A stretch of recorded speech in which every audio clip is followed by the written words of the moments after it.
Right, so we've got Andrew from Red Hat. As we said before, Red Hat are one of our sponsors. So you heard from Mike before, now you're hearing from Andrew. So Andrew is the practice lead in cloud storage and big data. So he'll be sharing his key insights into life after university. So, you know, what you do here and then what you do there. So you guys can ask him lots of questions. It looks like he's got a pretty good presentation for you guys, which I was looking at before. So let's give Andrew a big round of applause and all listen up. Cool. Thanks. So who's still at uni? Who's still at uni? And who's finished? Who's still at uni and wants to finish? Who's still at uni, wants to finish, but doesn't really care if they graduate? Smart man. So today I'm going to be a little controversial, talking about why university is helpful, but probably isn't everything that some people might tell you that it is, and that there are other skills that you need that you can't learn in a classroom. And especially in an engineering, IT, technical sort of field, why your career cares about your dating skills. So I'm Andrew. I look after cloud storage and big data at Red Hat, and I work with Mike. I am a salesperson, so don't hold that against me too much. If you want to win my love, it's snowboarding, whiskey, food, really, really easily pleased. Michelle, she's a pretty cool snowboarder, so we're bonding over that. So is your degree enough? And I will give credits. This is a photo from UQ. Today, employers are after more than just your technical skills. Do you know what that means? Excellent. Oh, my job's done. Cool. Personality. Yeah. So technical skills, while the domain itself might be difficult, aren't that hard to learn.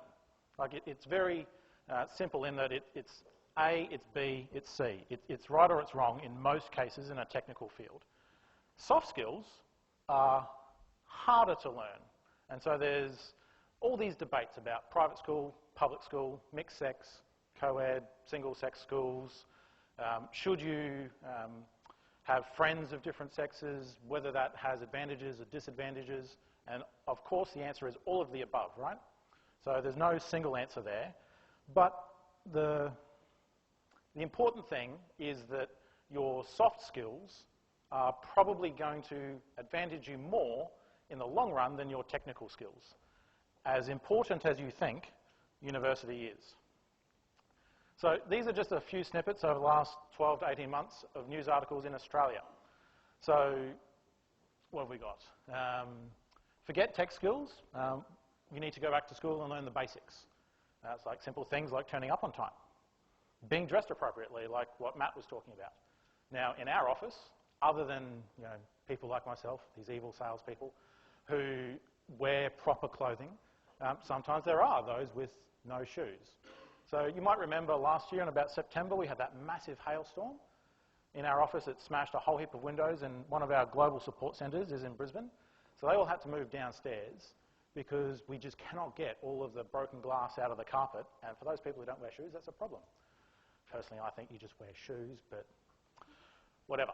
So employers are interested in your social skills more than your fat technical skills, like your university career and your resume.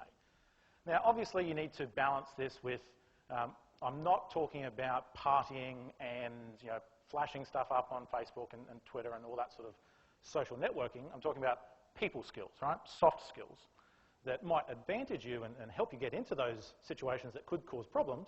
But again, well-rounded, you make good decisions, people. There's this lovely photo of Mark Zuckerberg at the top, and that article is quite interesting. That George Bush was derided quite a bit because people thought that he was an idiot. Now, contrary to opinion, he's a Rhodes Scholar. Like, he's a very smart person, just sucked talking in front of a camera. Now, that is definitely a skill that politicians need, and one you'd think that a president of the United States would be better at. But the guy was really smart, and his comment was, you don't need to be a genius. Anyone can become president, look at me. So there's all this research and there's all these comments and papers and groups and all this work that's happening about the differences between today's workers and like different generations. So there's an Australian demographer that I'll talk about later called Michael McQueen. He's written 2 books. One is The Battle to Stay Relevant, which is highly recommended, but the other one is The New Rules of Engagement. So he talks about there the differences between the builders, so the people before the war, the baby boomers, so all of those people that were born after World War II finished. Then there was Gen X, then there was Gen Y, now there's Gen I, Gen Z, whatever you want to call it, and the differences in how they work in a job. So things like a Gen I, or like your generation, because I'm a cusper, I'm an X and a Y. Depending on whether it's like 80s music, I'm an Xer, because 80s music's still the best. But in other situations, I'll say that I'm a Gen Y, because I don't want to be old. So, look, I'm vain. So, things like new workers at your age, or maybe a year or 2 older, a manager will give them a job, and they'll just go and do it. But the manager expects them to come back and say, look, I've done this, here's my work, can I have my carrot, please? Because that's what has been expected and delivered from Gen X and baby boomers, right? So managers these days have a tough time in the dichotomy of how these 2 groups operate. And the previous talk around e-health, that's older clinicians, it's all about going and sitting in front of the patient, smelling their skin, which is a little creepy, but I understand. Touching and feeling, getting like that holistic view, versus a new person's like, why can't I just do it all online? Like I've got all these numbers coming at me. So very different ways that we work. So again, with the following on from Matt's keynote earlier and the e-health, there's this whole body of movement around robots, whether that's like the machine or just an electronic piece of software, doing our jobs. And James Cameron was right. The machines are scary. Now, whether or not it ends up like Skynet, I don't know, but personally I'm against AI because just in case, right? But there's Cortana, there's Siri, as crap as it is, there's Google now, and yes, I use an iPhone, that help make our life easier. So there's more and more stuff that's happening in terms of robots, machines doing our job. And there's more likelihood than ever before that the job that you're training for now will not exist in a few years' time. So it used to be that people had a career, and often they would work for one organisation. IBM is classic for this. You've got lifers. Like I know people that have worked at IBM for 50 years, and each 10-year award gets less significant. So don't stay too long. But that's not the case anymore. It's very common that people will have 2 or maybe 3 careers, and they're radically different. So if anyone knows people at Red Hat, there's an architect in the United States called Thomas Cameron. His handle is Choir Boy. He's very well known in the open source and Linux community. He used to be a cop. And now he's probably our #1 architect in the US. And he opened our big summit event and was MC for the week. Now, that was a police officer in Texas, loves his guns and his hunting, loves his ribs, flies a lot, hates flying. And now he's probably the #1 public-facing guy that we've got, both technical and people skill, right? So things are changing. So can you change with them? So there's a group of economists called the Committee for the Economic Development of Australia, and they put out a paper earlier this year, June 16th, that ZDNet and others reported that 40% of jobs, or around 5 million, and I've sort of given away my next infographic, won't be here in the next 10 to 15 years. So now that I've told you, do we know what the numbers mean? 5 million jobs, which is about 40%, won't be in Australia in the next 10 to 15 years. So how's your degree? Do you think that you're safe? Do you think that what you're doing now is going to prepare you for everything that you need to do in the future? The answer is no. But there's ways to protect yourself. So, and we covered that. So there's an interesting video called Humans Need Not Apply. I'd recommend Googling it. It's on YouTube. The interesting thing is that it's a video about how humans are being replaced by robots made by a robot. So I'll let that sink in for a little bit. This is a machine-generated video talking about how machines are going to get rid of you. Not me, because I've got people skills. It's not like hip. So, who's heard, and Kiyosaki talks about this a lot, get good grades, get a good job. Don't be shy. Get good grades, get a good job. Get a good job, be secure. Well, not as much anymore from like 50 years ago. Like, really. Because, there's this whole thing, and this was very big in Australia in the 90s and the early noughties, in IT especially, that employers, they didn't want to invest in training their staff because they were scared they'd leave. And staff were like, well, if you don't invest in me and train me, then I'll leave and go somewhere that does. So, maybe they should talk. Just a thought. It's crazy. It's radical. It's very dangerous thinking. Maybe two people get together in a room, not over email. Personally, if we could just kill email, that'd be great. Except for KernDev. We'll keep that, because Linus. But your GPA of 7, or I didn't graduate from QUT, so I don't know if you call it a 7, a HD, or whatever you call it at UQ, but isn't everything. And what is fascinating is at a recent, in terms of last year, graduate night, one of the big 4 accounting firms at a university in this vicinity said to the attendees, if you're a straight 7 student, don't even bother applying for a job here, you won't get an interview. Now, I remember when I was at university and I was doing IT and a double major in data communications and computer science, which was really software engineering. There was this, in our group, there was this one guy that was just straight 7s, could just answer every question, could not use Word. Used to shit me, like drive me insane. It's like, dude, like, you're not actually that good. You can just remember stuff, learn it by rote, and regurgitate it for an exam. And what I always used to say, because I don't like institutional learning, it just doesn't fit me. I'm not saying it's wrong, it's just not how I learn. And I used to hate exams, because when in the real world is what you're experiencing like an exam where you have no help, where you have no access to information. I used to love assignments because I could think about it, do some work, try something, come back, and I could learn, and I actually got something out of it. And that's what life is actually like. And when you're doing assignments, what are most of your assignments? Are they by yourself, or are they in a group? Especially as you progress through your learning career at a university.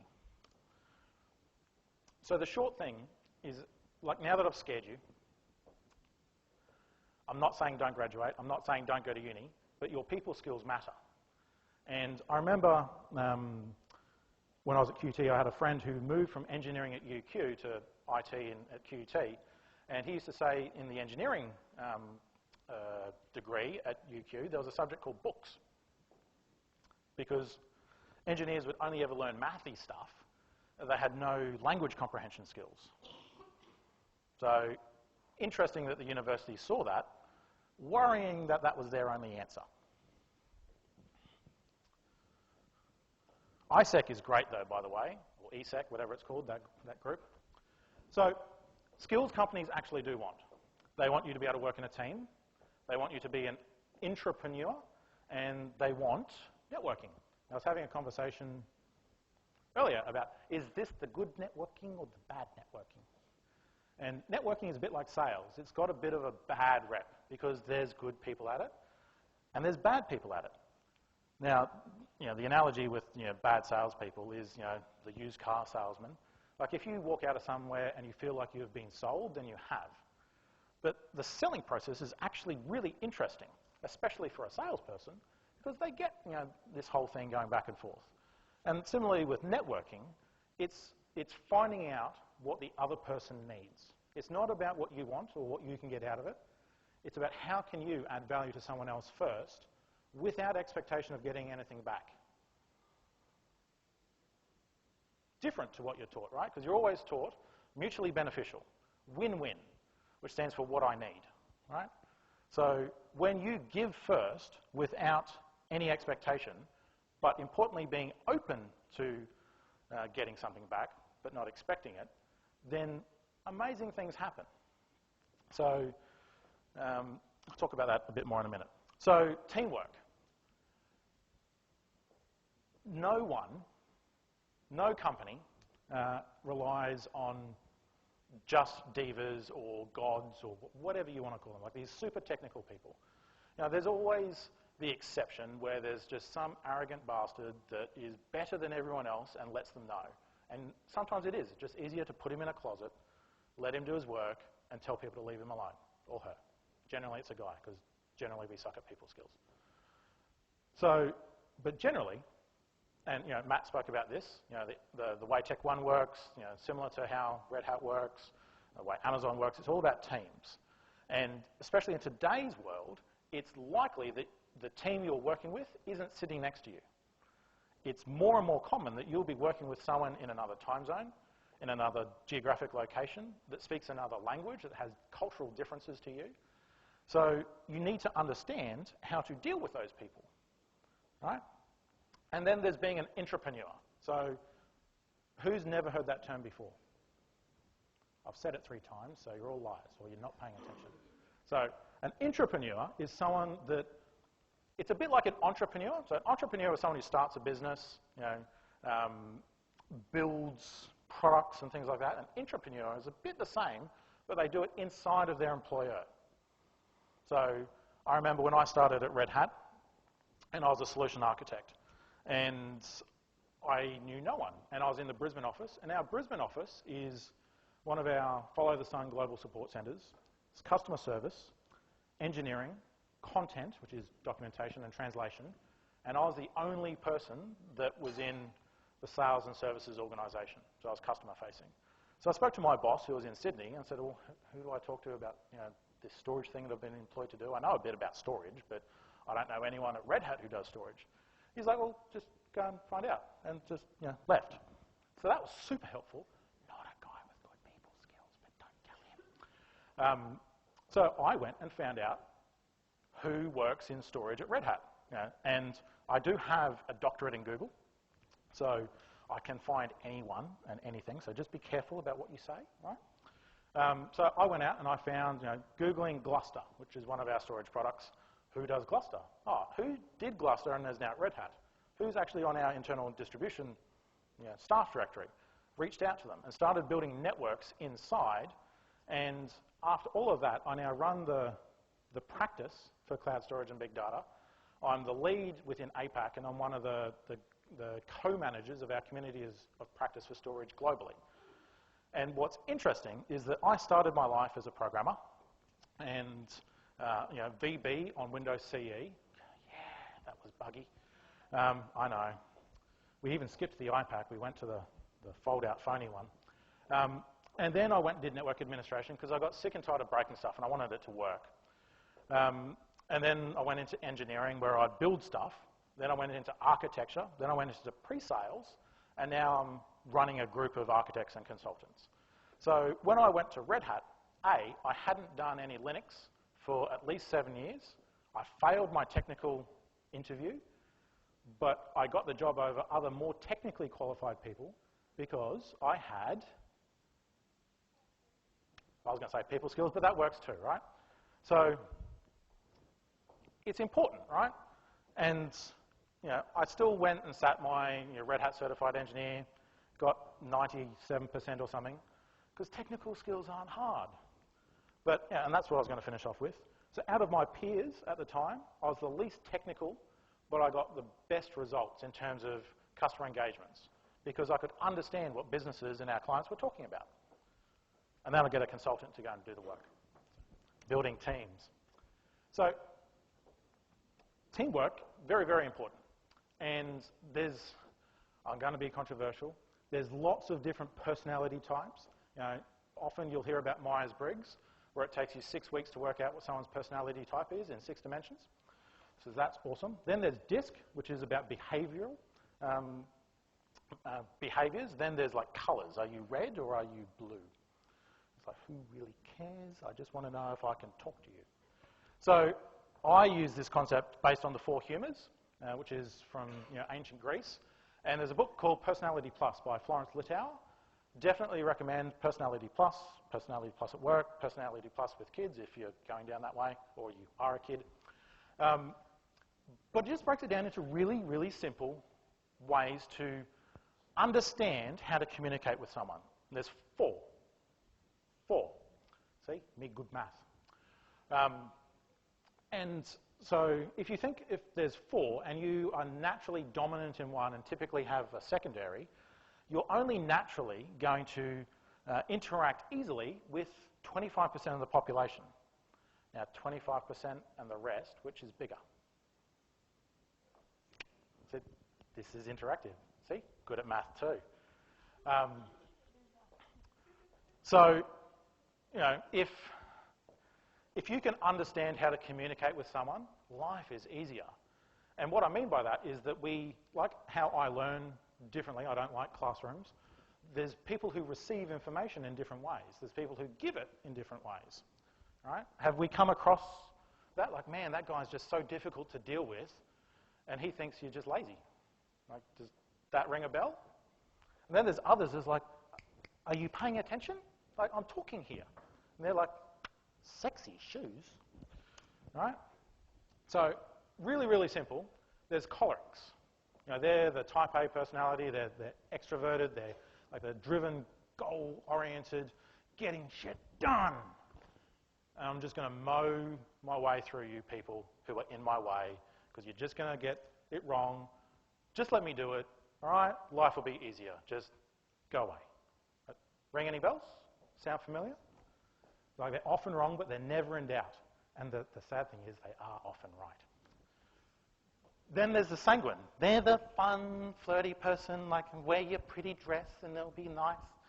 Typically, women are more sanguine, but then there's, it balances out, right? But you probably think of a woman that's sanguine before you think of a man.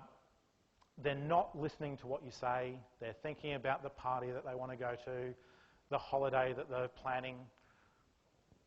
Sound familiar? Then there's the melancholy. They're detail-oriented. They plan everything, but they get paralysed by analysis. They are hard to start.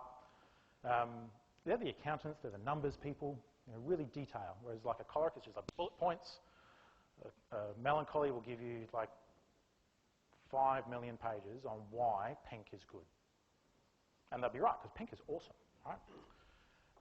Yeah, like their CDO, which is like OCD, but in the right order, right?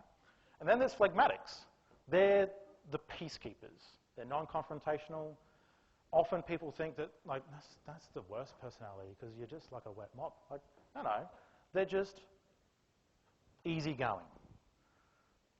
Maybe hard to motivate because you can't tell them what to do, but once they make a decision, almost impossible to change their mind and get in their way. Now, reading that, listening to me, what's my primary personality type? Second, sanguine, because of the pink socks, pink phone, I'm out there. Yeah?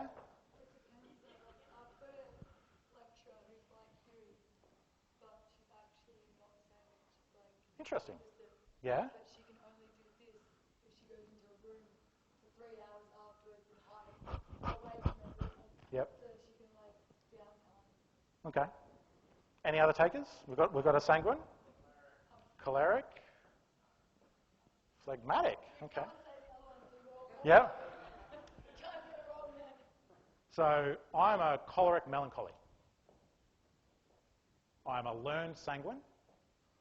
And I hate phlegmatics, they're just a pain in the ass. But, look, absolutely, I'd rather sit down sometimes than stand. So, in light of that, so the important thing is that you need to be able to communicate with everybody. And just because you have a natural tendency towards one way of communicating doesn't mean that that's a license to not learn how to communicate in other ways. Does that make sense? Right? I'm a techie by nature. I love operating systems. Right? That's sexy. Like, I love C++. Turns me on. I love regular expressions. Right? It's cool, right? You get to do stuff. But where I spend my time, and what I really love doing, is solving problems and understanding. I talk to a financial institution, and their problem is, well, we're really losing market share against some other financial institution, and we've worked out that we probably think the reason for that is that we're just so slow at getting stuff out the door, because we've got all this process, it's silos. So if you talk to Mike, the answer is DevOps for everything. But what I do is, okay, so that's your problem, and they may not articulate it with those words, but that's what you distill, that what they need is to be able to innovate faster. Okay, cool. So we've got some methods to do that, we've got some products to do that, and the solution is this, and then you get a consultant who can go and do the thing, right? So there's that progression, but you need to understand both ends, and you need to be able to communicate with both sets of people.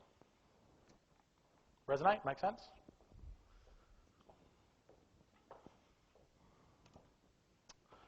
So, be an entrepreneur within your job.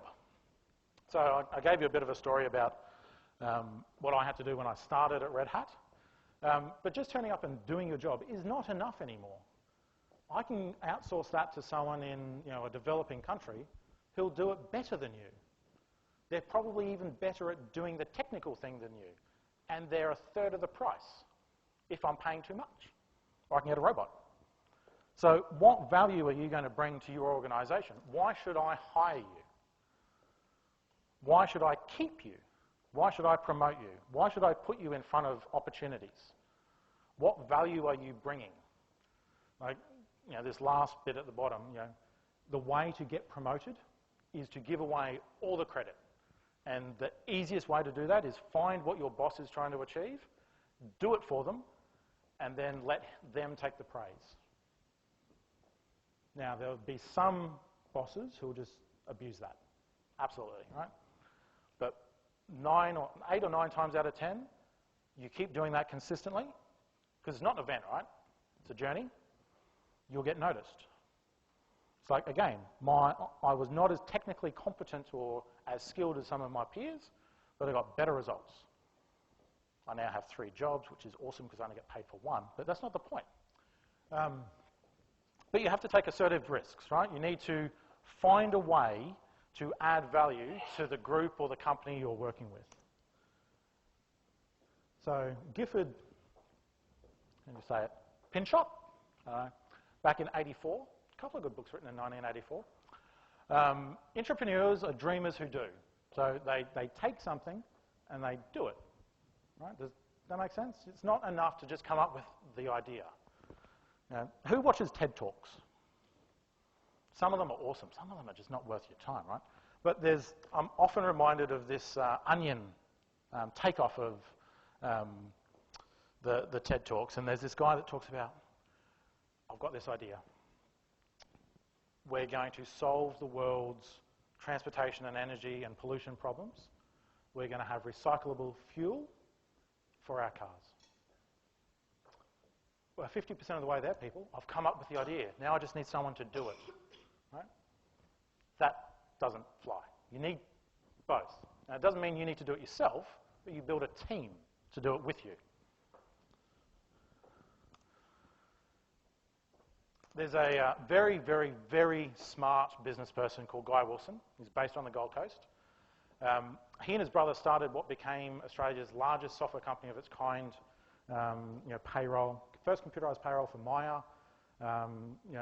Some of you who have heard of MyOb, that's what it eventually became. But just before the dot-com crash, he convinced Telstra to buy him. So, smart guy, right? Like Telstra, if any of you do business with them, not as a customer, but doing business, very smart people who run Telstra, they look at something and they go, we can do that. But they bought Guy's business because he worked out that the way to double his profits and halve his work time is to build networks and teams of people and remove himself from being required. So when you think of a network, what springs to mind? Yeah? And what do clusters and computers do in a network? Talk, yeah? And specifically with clusters, what's different with a clustering network versus a non-clustered network? Yeah, and it does it together. They're connected. What else? What else springs to mind about networks? IT, non-IT, biological? Yeah? Or they might not be, but they work together anyway. Right? So in your professional career, in your social groups, in your business, networking is probably the best activity that you can do. But don't be fooled by these networking groups that, it's just the same clique that meet every 5 weeks and they hand out business cards and there's that vulture. That's vampiric networking. That's what can you do for me? I've got this thing, right? And they push it, right? So that's a bad salesperson, a bad networker. A good networker, and what we all need to be, is someone who says, what's your name? And if you could, what's the biggest problem in your life at the minute? Okay, I'm not sure I can help you with that, but what's your other biggest problem in your life at the minute?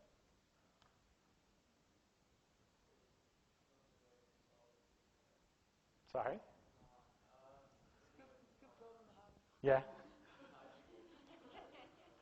Sorry? Okay, so I don't see how that's a problem. Life's easier in high school. All right, so I'm going to cheat. All right, so I come across someone and I'm talking to them. My goal is not to tell them about me. My goal is to find out about them. Who is the most important person to you?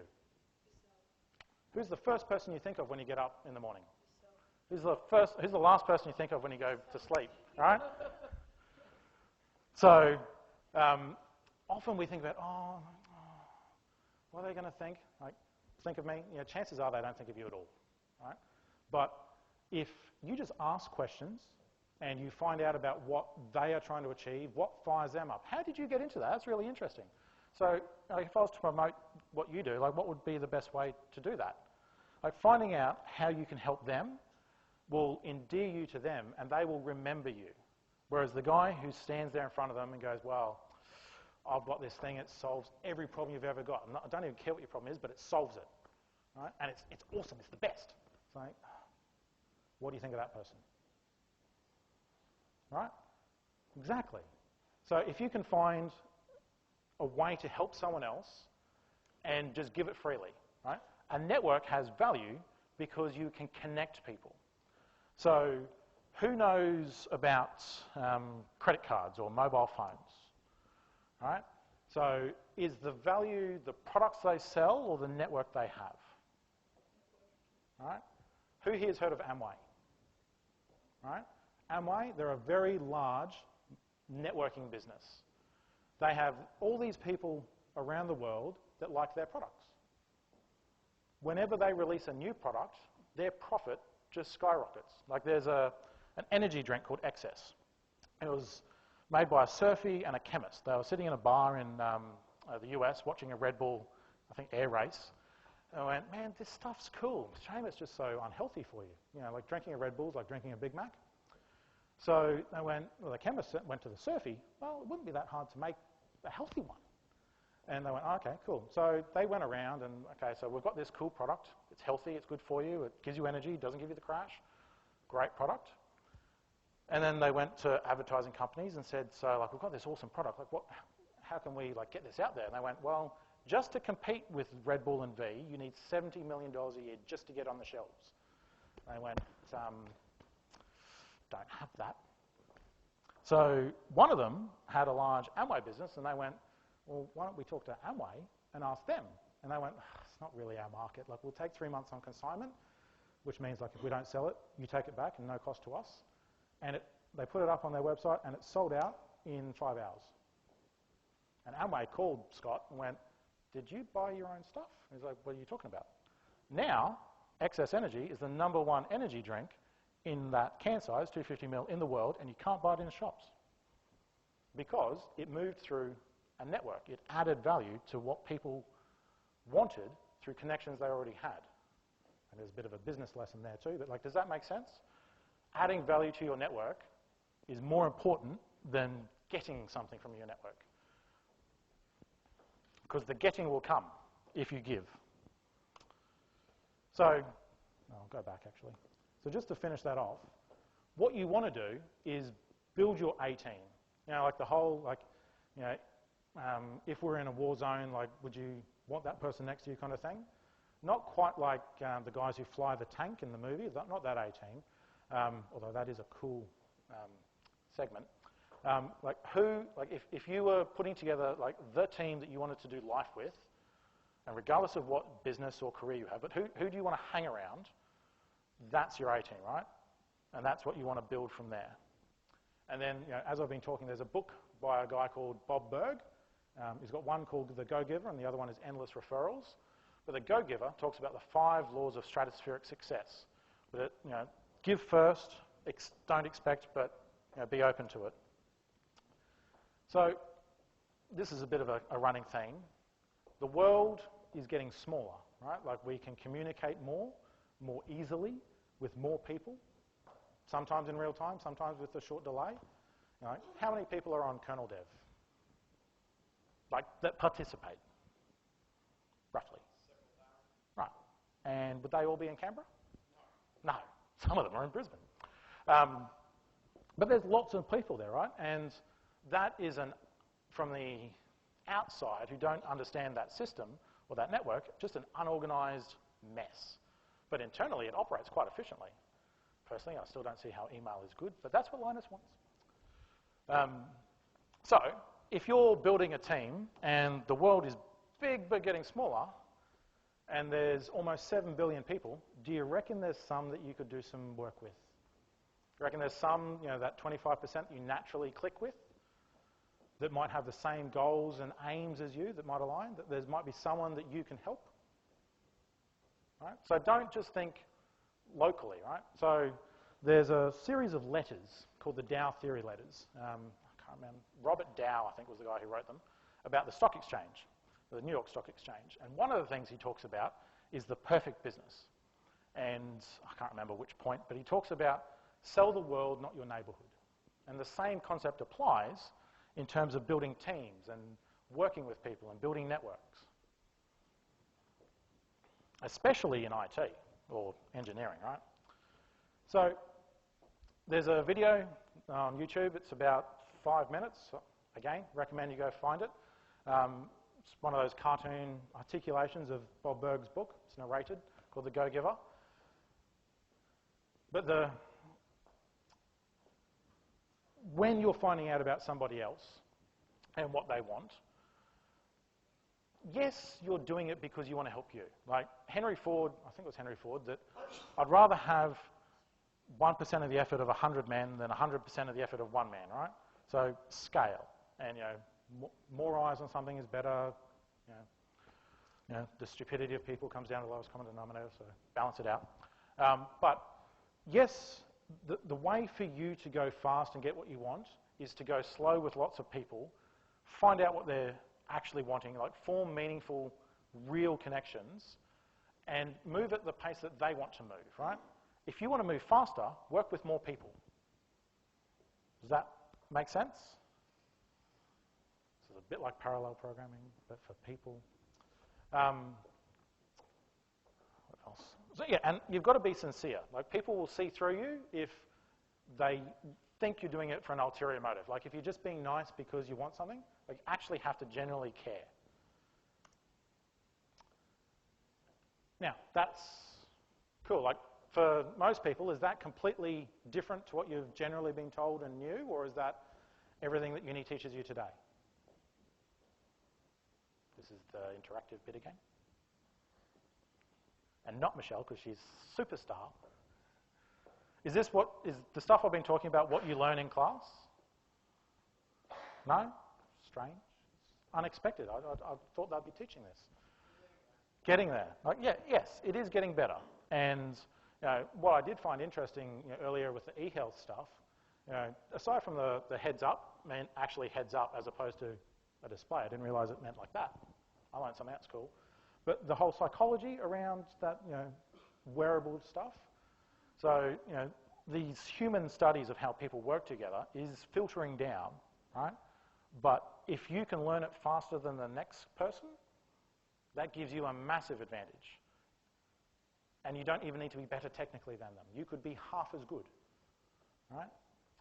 So, it's not that hard to learn. Do you know how to learn it? Before I go to the next slide. How do we learn this stuff? Other than coming here. Right?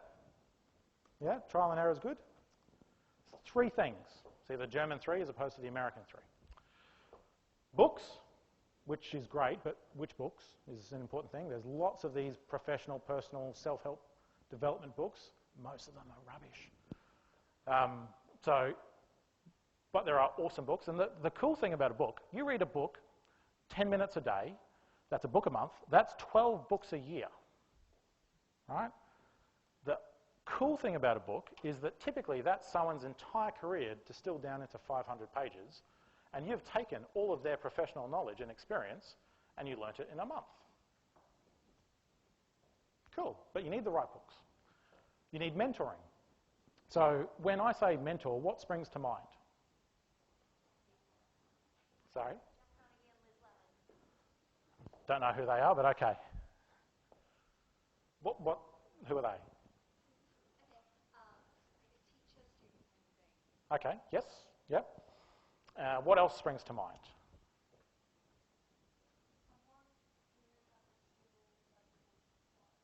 Yep.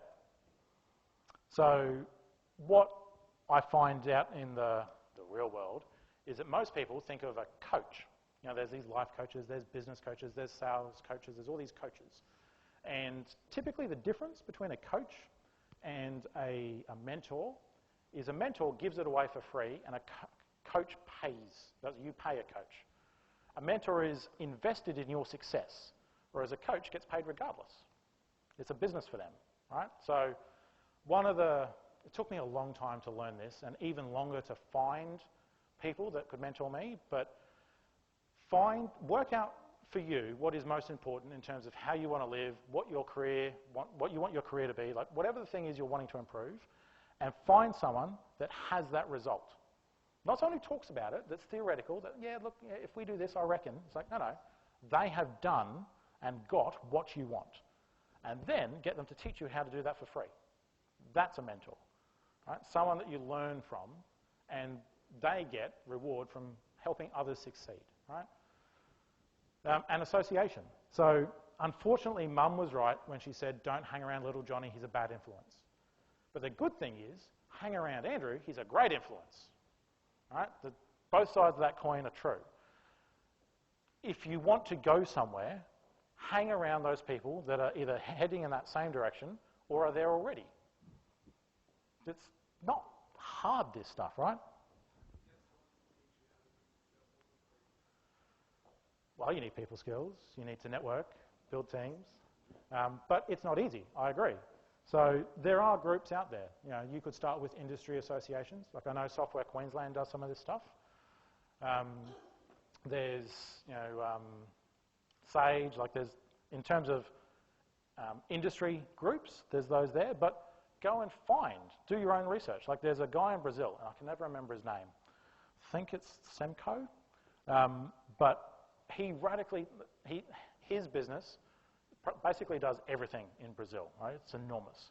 And there's books about him. I think it's Semco is the company, but completely radically changed everything about his organisation and how it operated and opened it right up, right? And so one of the things he does is just give back to others that want to learn business or manufacturing or industrial stuff, right? So, similar to how you would go and get a job. You don't go to pimps, recruiters. You don't go and look on Seek or Career One or whatever, right? That doesn't work. Like, The reason they're called pimps is because we're whores, right? Let's be honest. You play them off against each other and you get the best rate. It's a business, right? They don't care. It's churn and burn, right?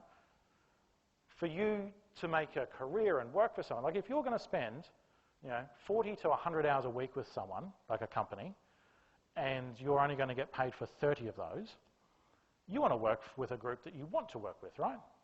So are you just going to respond reactively, willy-nilly to an ad that's come up, or are you going to proactively go, look, I'm really interested in biomechanical engineering. I know these companies do that. This one looks good, and I'm going to go and find who works for that organisation that has power and talk to them. Right? That's how you network. That's how you build a career. That's how you show that you're different to the other guy that might get straight sevens but can't talk to anyone, has no business knowledge, right? But yes, finding a mentor is hard, but it is worth the effort. And then, the association, it's important to hang around the right people. I'm not saying ditch your loser friends, right, because they're not, and you've got something in common with them, but they're not necessarily after the same things as you, right? You don't all live in the same suburb. You don't all date the same type of person. You don't necessarily, although often, wear the same clothes or like the same music, right? You're different. That applies in other areas of your life as well, and it's not that it's good or bad, it's just different. And your income is determined by the average of the 5 people you hang around. So choose wisely. So, a bit of a cheat. Some books that I was recommended by my mentors that I found exceptionally useful. The Slight Edge is probably the best book I've ever written. That'd be nice. Have ever read. Completely changed, aside from taking credit for something I didn't do, completely changed how I looked at everything. Right? Probably the best $20 you'll ever spend if you want to get ahead. The others are good too, but that is, if you were to take one book, because you're lazy, I just want the one thing, The Slight Edge. Right? And for those that are lazy, there's a 3-disc audio set you just put in your car or rip to your phone. The Go-Giver, I've spoken about a fair bit. Michael McQueen with the New Rules of Engagement that I spoke about at the beginning. The 5 love languages. Now, this is interesting. I give it to friends that are getting married. I give it to friends that have just started dating. I give it to people who are no longer dating. Give it to salespeople. And guys, I look at this purple cover with a heart, or there's another cover where it's like 2 people walking down the beach. It's a sun behind them. And they go, what? Dude, like, all the ladies just do this, right? Yeah, come on. All the ladies do this. Men, it will get you laid. Women, it will get you the love and respect that you want, right? So similarly to how we communicate differently, we give love differently, right? And that's not necessarily like romantic love, but how we show we care. So, everyone's familiar with the 1950s style stereotype with the Stepford wife that's home looking after the household and the kids, has dinner ready, and the man that goes off to work, right? Unlikely to be common these days, right? But that was born out of the man goes and works and he provides, right? And then the wife is like, well, you're never here and you don't love me. So in terms of how that book expresses it, he's an acts of service person and she's a quality time person, right? And you often give in the way that you want to receive. And typically, because there's 5, the 5 love languages, men are commonly 2 and women are commonly another 2, and then the 5th one is spread, but not always. But if you can understand that stuff, and it's not hard, like it was given to us for our marriage counselling, and it took me ages to read it because I wasn't personally developed at this point where I thought any of this mattered, because my mum used to read all this stuff and I look at her and go, really? But now I go, actually, that's right, but I read the right stuff and hang around the right people and found a mentor, right? So simple things like this, like my wife and I laugh about this all the time. It's like, you look sharp in that suit, honey. And she goes, oh, my love tank is full. So really naff stuff, but it's an easy read. It takes you 2 days, and it will make your life easier, whether it's in your personal relationships or your professional ones. Personality Plus, again, the interesting thing about this is written by Florence Littauer and a friend. It's told in terms of a story. So it's not a dry technical personality book.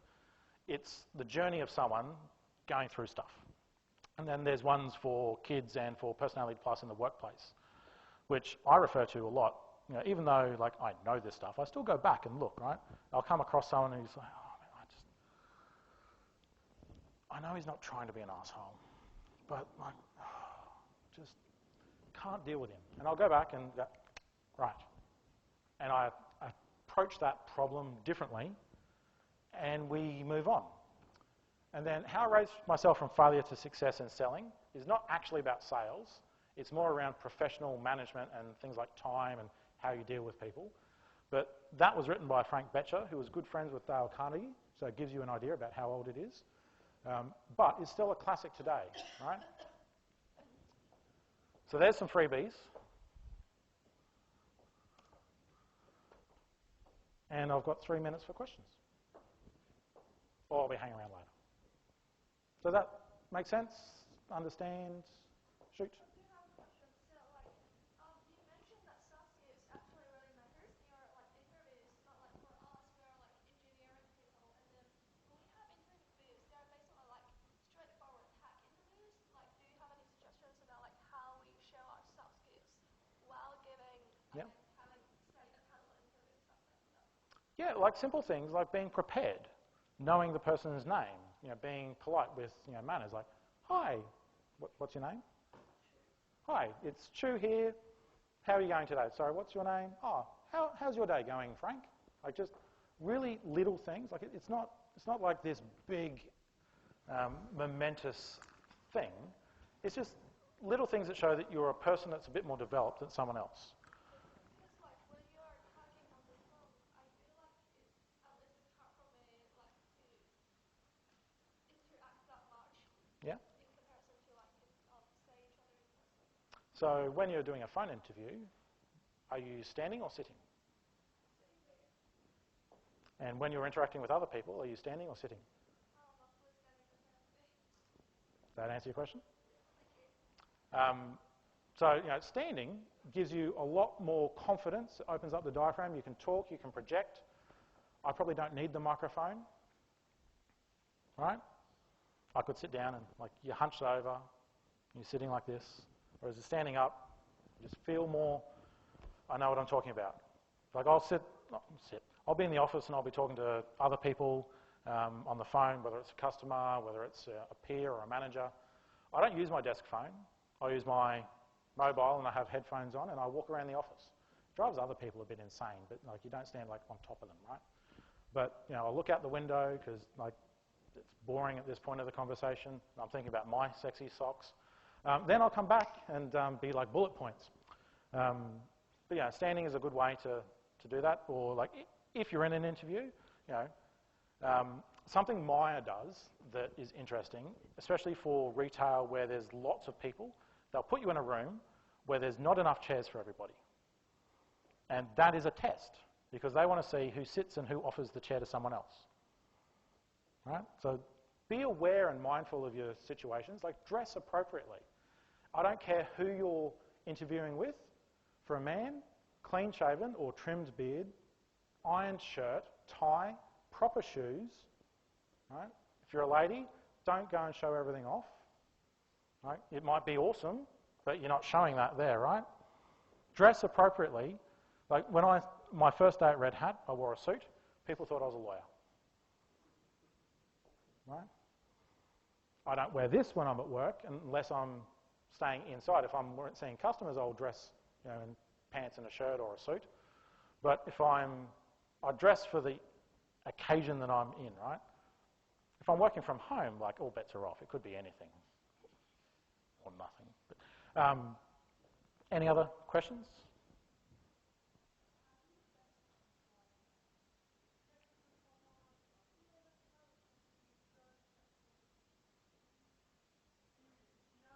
Yeah.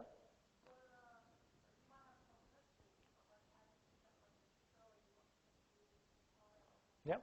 So you meet someone, you start a conversation, ask some questions, you might go for a coffee or something. How do you keep going? How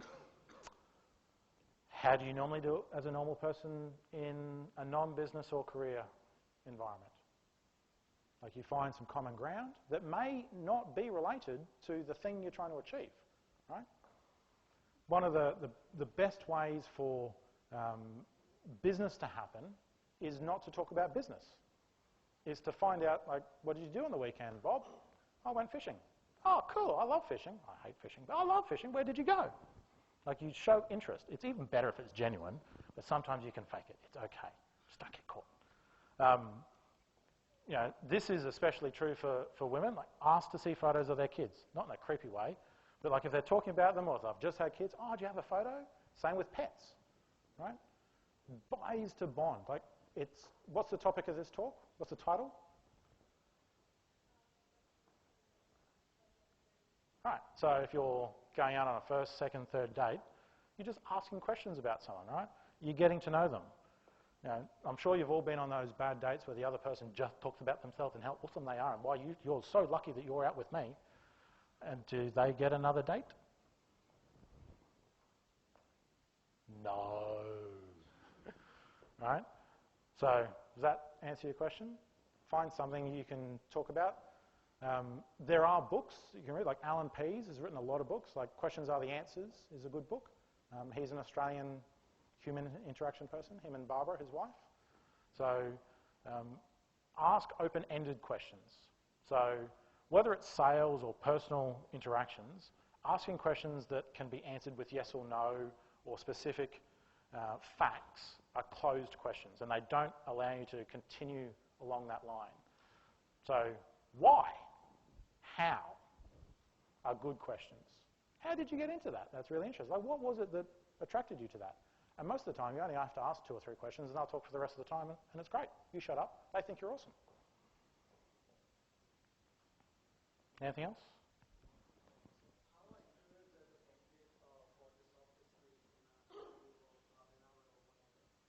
How are you judged?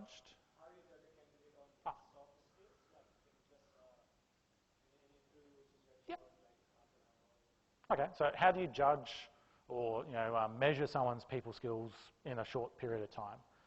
So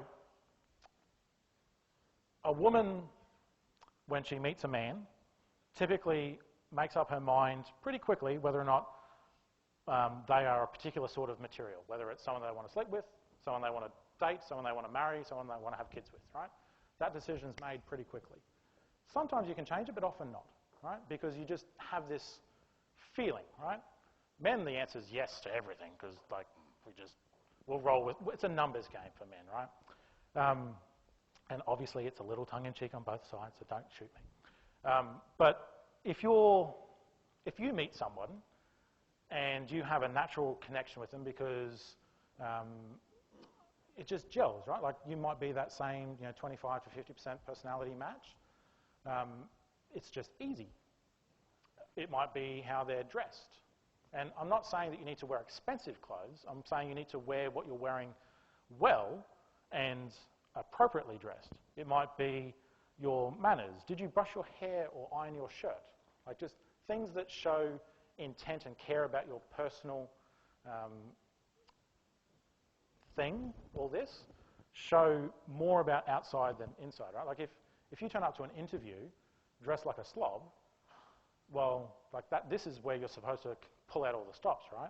So what are you going to be like on the downward trajectory? Does that make sense? And then, shake their hand, thank them.